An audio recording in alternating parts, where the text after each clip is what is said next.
The darkness between Jupiter and Saturn erupted into chaos as the first Void Collective ships materialized from the quantum foam. Their vessels resembled crystalline fractals of pure darkness, each one absorbing the distant sunlight rather than reflecting it. Commander Sarah Chen watched from the bridge of the EDF horizon as the alien armada continued to emerge, her heart pounding against her ribs. Sensor analysis complete, Lieutenant Park announced, his voice steady despite the tension. We're detecting massive energy absorption signatures. They're drinking the solar radiation directly from space. Sarah gripped the command chair's armrests. Humanity's first contact with alien life, and it had to be with beings that fed on stellar energy itself. The diplomatic signals they'd been broadcasting for the past hour went unanswered. The Void Collective ships simply continued their inexorable advance toward the inner solar system. All ships maintained position, she ordered across the Defense Fleet's quantum network. 30 Earth Defense Force vessels held their formation near Europa's orbit, the most powerful assemblage of military might humanity had ever gathered in one place. It felt woefully inadequate against the darkness spreading before them. The alien vessels began to move with impossible grace, their fractal geometries shifting and flowing like liquid shadow. Without warning, lances of anti-light streaked from their leading edges. The EDF Dauntless, their newest dreadnought, simply ceased to exist, its matter and energy absorbed into the hungry void. All ships, emergency evasive, Sarah shouted. Return fire, full spectrum. The space between the fleets erupted in a fury of plasma torpedoes, railgun fire, and nuclear-pumped X-ray lasers. Most of the weapons were simply absorbed by the crystalline hulls of the void ships, adding to their energy reserves. But occasionally, a precisely aimed shot would catch one of the fractal edges at the right angle, shattering portions of their geometric perfection. They're not invincible, Sarah muttered, watching the tactical displays.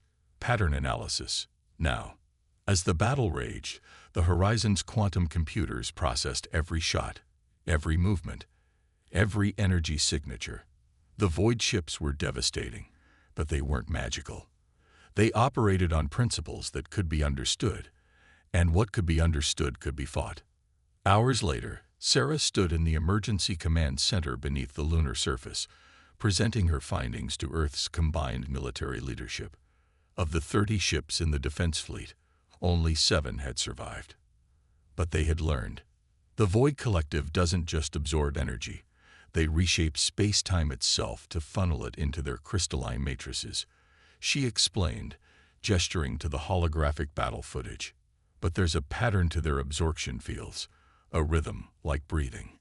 And in between those pulses, Admiral Zhang leaned forward, his cybernetic eye whirring as it zoomed in on the footage. A vulnerability. More than that, Sarah replied. An opportunity. Their technology is incredibly advanced, but it's also singular in purpose. They've evolved or developed everything around this one fundamental approach to manipulating energy. But we humans, we've never stopped exploring alternative methods, even after finding something that works. She brought up another hologram, this one showing designs that had already begun forming in her mind during the battle. What if we combined our plasma containment technology with quantum field manipulation, not to match their energy absorption capability, but to create something they've never encountered before? Something unpredictable. The room fell silent as the implications sank in. Humanity had just suffered its greatest military defeat in history, but they had also gained something priceless. Understanding. The Void Collective might be more advanced, but they were also predictable. They had mastered one path to the point of perfection, never bothering to explore alternatives. That would be their undoing. How quickly can we develop these countermeasures? Admiral Zhang asked, already reaching for his quantum tablet to begin issuing orders. Sarah looked at the preliminary designs floating before them. Rough, unfinished, but full of potential. With a full research team and unlimited resources, maybe 6 months. But the Void Collective will reach Mars in 3. Then we have 2 months, Zhang declared. Humanity has always done its best work under pressure. Commander Chen, assemble your team. Project Stormfront begins now. As Sarah left the command center, alerts were already flashing across the global quantum network. Humanity's greatest minds were being called to action. Engineering teams mobilized, factories repurposed. They had looked into the void, and the void had tried to consume them. But humanity wasn't finished. Not by a long shot. In her mind, Sarah could already see it. A ship that didn't just resist the void, but turned its power back against itself. A vessel born from humanity's greatest strength, their refusal to accept any single solution as the only path forward. The Void Collective had perfected their approach over countless millennia. Humanity would show them what they had missed in their rush to perfection. The underground research facility beneath Olympus Mons buzzed with frenetic energy as humanity's brightest minds raced against time. 53 days had passed since first contact, and the Void Collective's advance through the solar system continued with mechanical precision. Commander Sarah Chen stood before a massive holographic display, watching simulation after simulation fail. The quantum field harmonics are still unstable, Dr. Marcus River announced, his hands dancing across the control interface. The renowned physicist had been one of the first to answer the global call for scientists. Every time we try to match their energy absorption rate, the containment field collapses. Sarah studied the failed simulation, her mind racing. "We're thinking about this wrong," she said finally. "We're trying to beat them at their own game, but that's not how humanity works. We need to change the rules entirely." She turned to Dr. Yuki Tanaka, their lead plasma physicist. "What if we don't try to absorb their energy attacks at all? What if we redirect them instead?" Yuki's eyes lit up with understanding. "Like a solar sail catching the wind, but with quantum fields instead of photons, we could create a cascading refraction pattern." Her fingers flew across her tablet, equations streaming across the screen. The next 12 hours passed in a blur of calculations and prototypes. The research team abandoned conventional military doctrine, instead drawing inspiration from sources the Void Collective would never consider. The way schools of fish deflect predators, how trees bend rather than break in strong winds, even the principle of Aikido where an opponent's strength is turned against them. "Look at this," Marcus called out, bringing up a new simulation. The holographic display showed their theoretical vessel, dubbed the Stormfront-class battleship, encountering a Void Collective energy drain beam.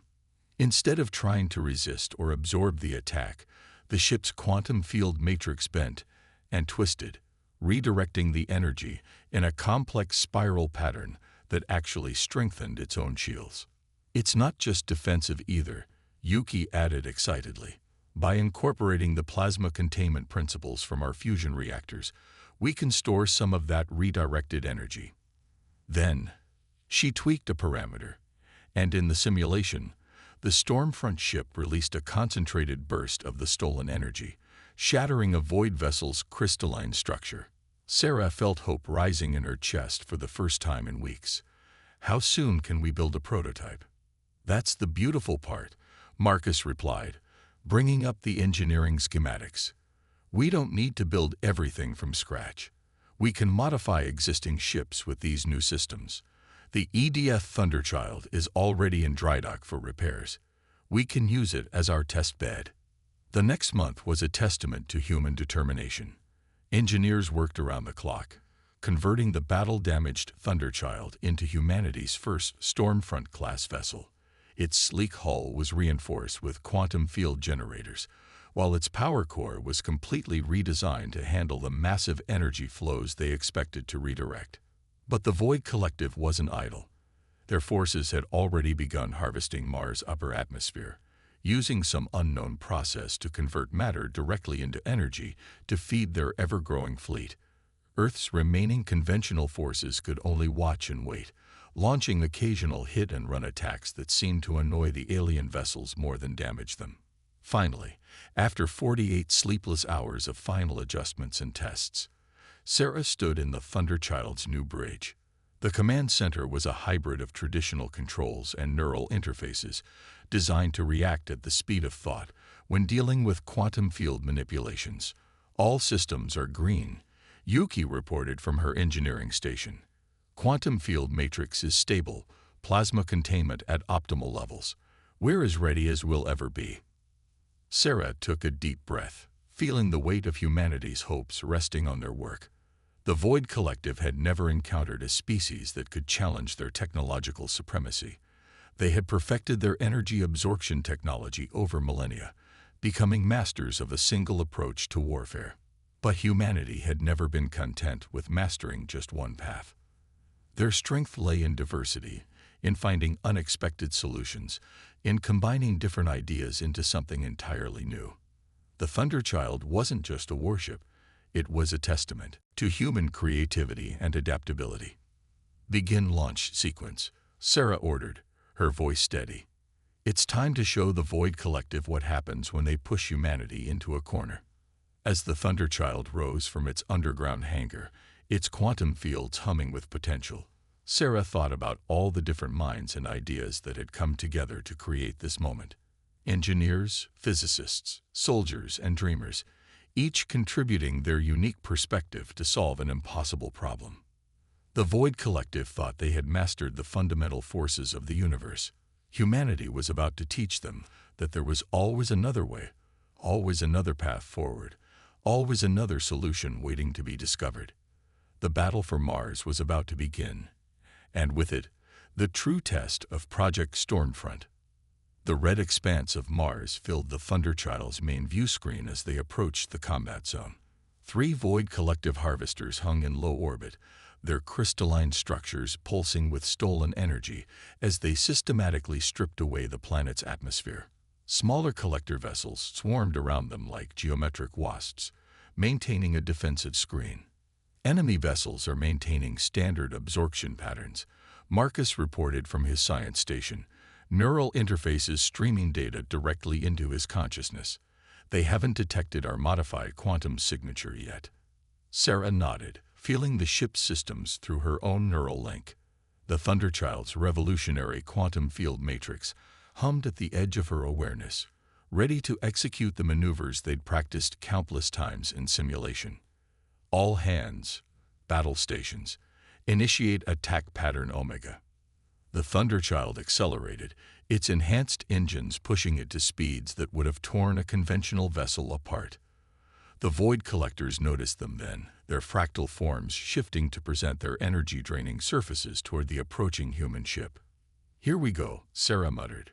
"Brace for initial contact." The first energy drain beam lanced out from the nearest collector, a stream of anti-light that had destroyed dozens of Earth vessels in previous encounters. But this time, something different happened. As the beam struck the Thunderchild's quantum field, it didn't penetrate or get absorbed. Instead, the energy followed the carefully designed refraction patterns, spiraling around the ship's hull in an ever-tightening corkscrew. "Field stability at 94%. Yuki called out, her fingers dancing across her engineering controls. "Energy redirection is working exactly as designed. We're actually gaining power from their attack." The Void Collectors seemed to pause, as if confused by this unprecedented response to their proven technology. They launched another barrage, more powerful than the first, only to watch as the Thunderchild's quantum fields bent and twisted the energy around itself like water flowing around a stone. "They're adjusting their attack pattern," Marcus warned. "Energy signatures are shifting to a higher frequency." Sarah allowed herself a grim smile. "That's what we were counting on." Execute Phase 2. The Thunderchild's plasma containment systems, originally designed for fusion reactors but repurposed for this exact moment, began channeling the redirected energy.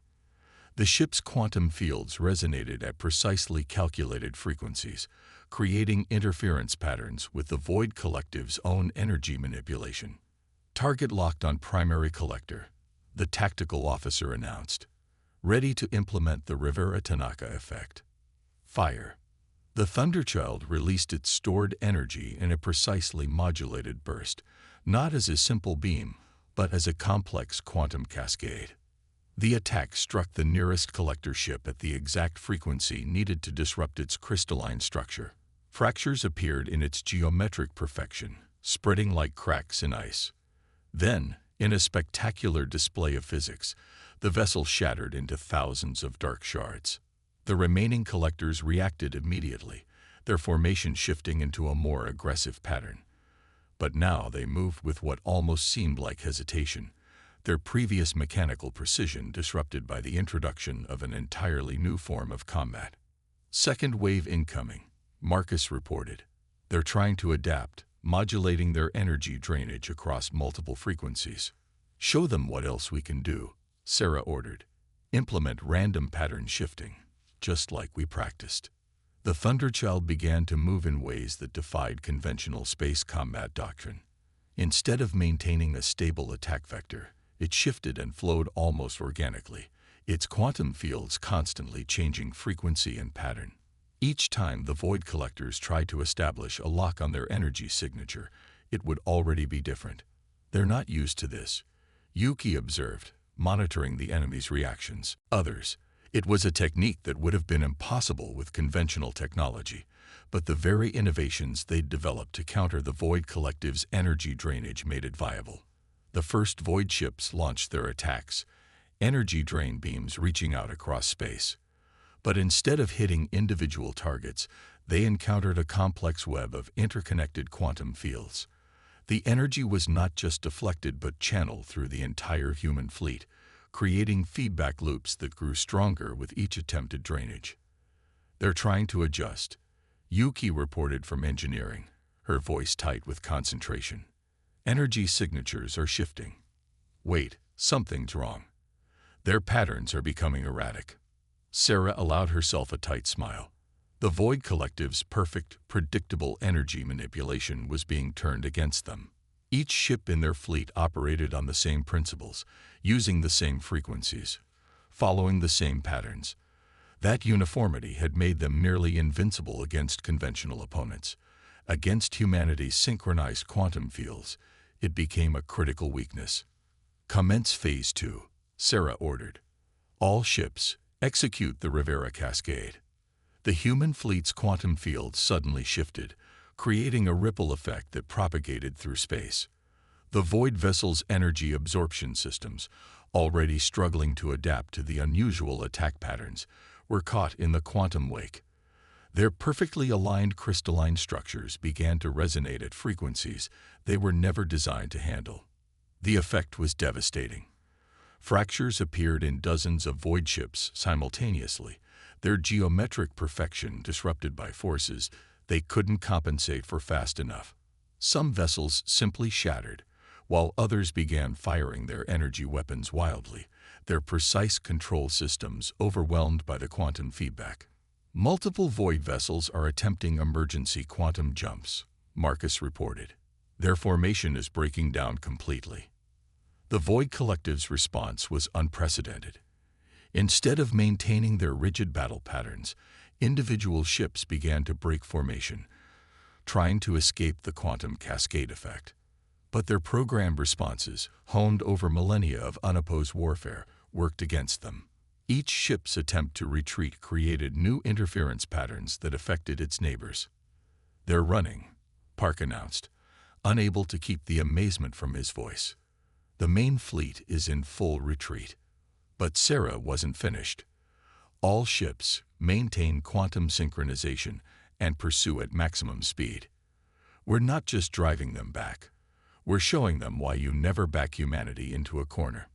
The transformed Earth fleet gave chase, their quantum fields working in harmony to create effects the Void Collective had never encountered in all their centuries of conquest.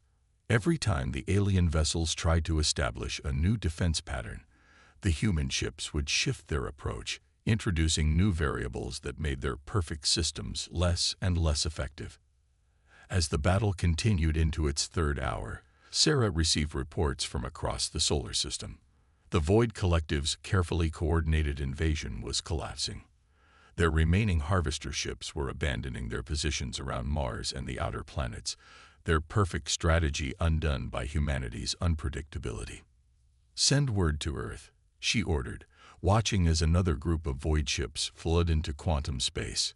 Tell them that humanity just changed the rules of space warfare forever." The victory wasn't just about driving back an invasion.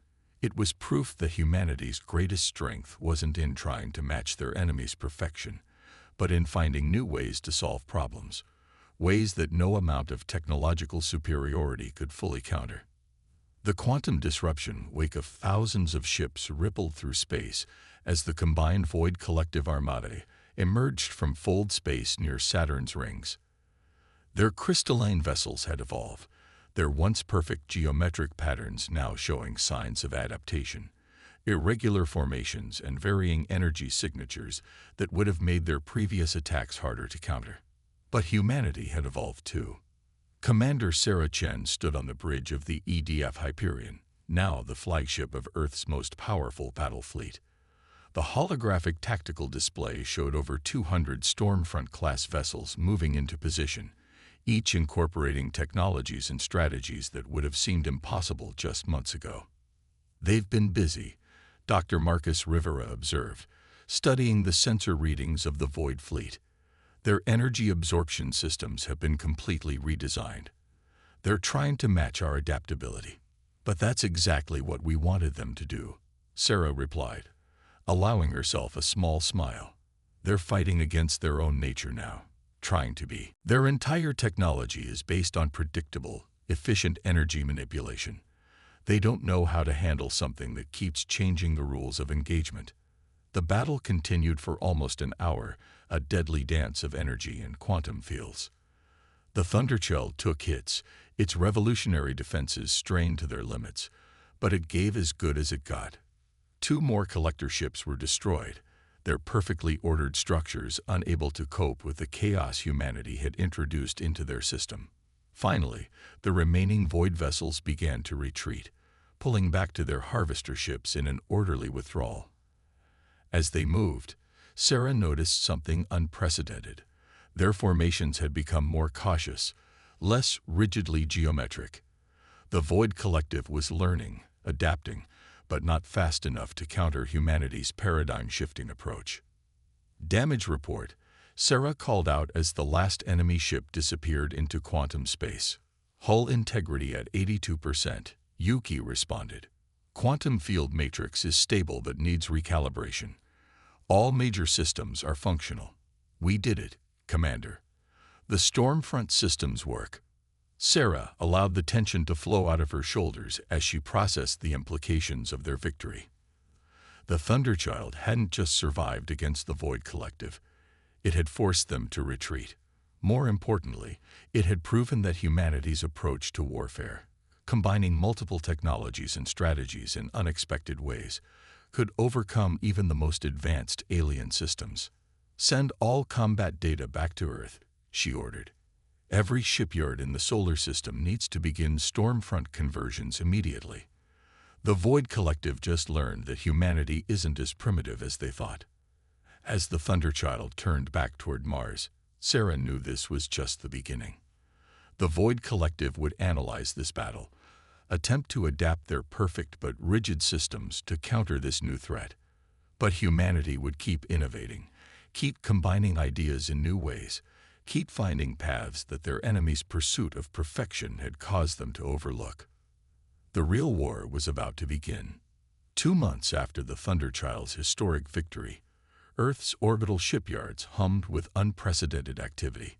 Commander Sarah Chen stood in the command center of the recently completed EDF Hyperion, watching as dozens of newly converted Stormfront-class vessels moved into formation. Each ship incorporated improvements based on the Thunderchild's combat data, their quantum field matrices even more sophisticated than the prototypes. "Fleet status report," she called out, scanning the tactical hologram that filled the center of the bridge. "All 37 Stormfront vessels report ready," Lieutenant Park responded, now serving as her XO on the Hyperion.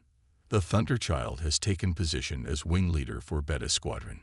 Dr. Rivera's quantum detection grid is fully operational." Marcus had outdone himself with the detection system, By analyzing the subtle quantum distortions left by the Void Collective's energy harvesting, they could now track the alien fleet's movements across the solar system.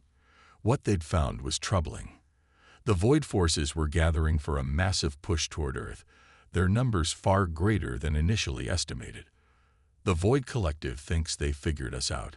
Sarah addressed the assembled fleet commanders through the neural network.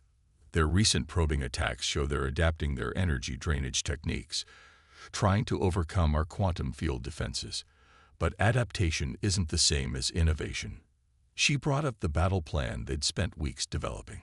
It was unlike anything in traditional military doctrine. A strategy that combined the Stormfront ship's unique capabilities with humanity's talent for unconventional thinking. "Begin Operation Scatter Storm," Sarah ordered. "All ships, execute your assigned vectors." The human fleet split into smaller groups, each taking a different approach to the massive Void Armada gathering near the asteroid belt. Traditional military strategy would have kept the fleet together for maximum firepower concentration. But humanity had learned that conventional wisdom meant nothing when fighting an enemy that had perfected conventional warfare. "First contact in 3 minutes," Marcus announced from his science station. "Void Fleet is maintaining standard combat formation." Sarah watched as the enemy ships came into view. Hundreds of crystalline vessels arranged in mathematically perfect patterns, their forms pulsing with stolen stellar energy. The sight would have been terrifying 2 months ago. Now it was exactly what they'd been counting on. "All ships, initiate quantum field synchronization," she commanded. Time to show them what humanity's been working on. The Stormfront vessels began generating overlapping quantum fields, each ship's energy patterns affecting and reinforcing the "be unpredictable" when their entire civilization is built on perfect order. "Yuki, are you seeing this?" Dr. Tanaka's hologram nodded, her form flickering slightly as it was transmitted from her position aboard the advanced research vessel Prometheus. "Their new formations are impressive, but forced. They're trying to replicate our quantum field variations, but there's still an underlying pattern. They can't help themselves." The Void Collective had returned with what they believed was an unstoppable force. Their entire species' combined fleet, gathered for the first time in their history. They had spent the intervening months studying humanity's tactics, adapting their perfect technology to counter the chaos humans had introduced into their ordered universe. "All ships, execute Formation 0," Sarah commanded through the neural network. The human fleet responded instantly, but not in any way the Void Collective could have predicted. Instead of forming up for battle, the Stormfront vessels scattered in seemingly random directions, their quantum fields cycling through frequencies that appeared completely chaotic. The Void Fleet paused, their newly adapted systems trying to make sense of the disparate energy patterns. That moment of hesitation was all humanity needed. "Initiate the Tanaka sequence," Sarah ordered. Across the human fleet, ships began generating quantum field pulses that seemed to have no purpose or pattern. But Yuki's brilliant insight had revealed something fundamental about the Void Collective's technology. Their drive for perfection made true randomness impossible for them. Even their attempts at adaptation followed underlying mathematical rules. The apparently random pulses from the human ships created interference patterns in space-time itself, setting up quantum resonances that played havoc with the Void vessel's energy absorption systems. Their attempts to adapt, to be unpredictable, actually made them more vulnerable as their own mathematical nature worked against them. Multiple Void vessels showing signs of quantum field collapse, Marcus reported, his voice tight with excitement. Their new adaptations are amplifying the effect. They're destabilizing their own fleet. The battle that followed wasn't the ordered exchange of energy beams and quantum attacks that characterized previous engagements. It was chaos theory made manifest in space warfare, with human vessels executing maneuvers that seemed to defy both logic and physics. Each ship acted independently while contributing to an overall pattern so complex that even humanity's quantum computers could barely track it. The Void Collective's response was telling. Some ships tried to maintain their new adaptive patterns, while others reverted to their original perfect formations. The discord between the two approaches created additional resonances that the human fleet exploited mercilessly. "Their command and control is breaking down," Park announced from Tactical. "We're seeing individual ships acting completely independently now. Something's changed in their behavior." Sarah watched as the massive alien fleet began to fragment, their once perfect coordination shattered by the impossible choice between their nature and survival. But what happened next surprised everyone. A transmission cut through the quantum static, its signal pattern unlike anything they'd seen from the Void Collective before. On the main screen, a beam of pure crystalline energy appeared, the first direct communication they'd ever received from the aliens. "You have done the impossible," the being's thoughts translated directly into their minds. "We who perfected the art of energy manipulation across 1,000 galaxies have been taught a lesson by those we considered primitive. Your species' embrace of chaos, of multiple solutions, of imperfection itself. It is a form of perfection we never considered." Sarah stepped forward, her voice steady. "Then perhaps it's time for both our species to learn from each other. Your perfection combined with our adaptability. Imagine what we could achieve together." There was a pause, and for a moment, Sarah could have sworn she saw the crystalline being's energy patterns shift in what might have been acknowledgement, or even amusement. "You continue to surprise us," it responded. "Even in victory, you seek not to destroy but to adapt, to combine, to grow. We accept your proposal. The war is over. Let the exchange of knowledge begin." As the transmission ended, Sarah looked out at the combined fleets, human and Void Collective vessels no longer in combat formation, but beginning to intermingle in space. Humanity had not just survived first contact with an advanced alien species. They had proven that there were different kinds of advancement, different paths to understanding the universe. "Send word to Earth," she ordered, watching as the first diplomatic shuttles began launching from both fleets. "Tell them that Operation Stormfront is complete, but humanity's greatest adventure is just beginning." The stars seemed to shine brighter as human and alien ships moved together through space, their quantum fields harmonizing in ways that would have seemed impossible months ago. In seeking perfection, the Void Collective had reached the pinnacle of one path to understanding the universe. In embracing imperfection and adaptability, humanity had shown them countless others. Together, they would explore them all.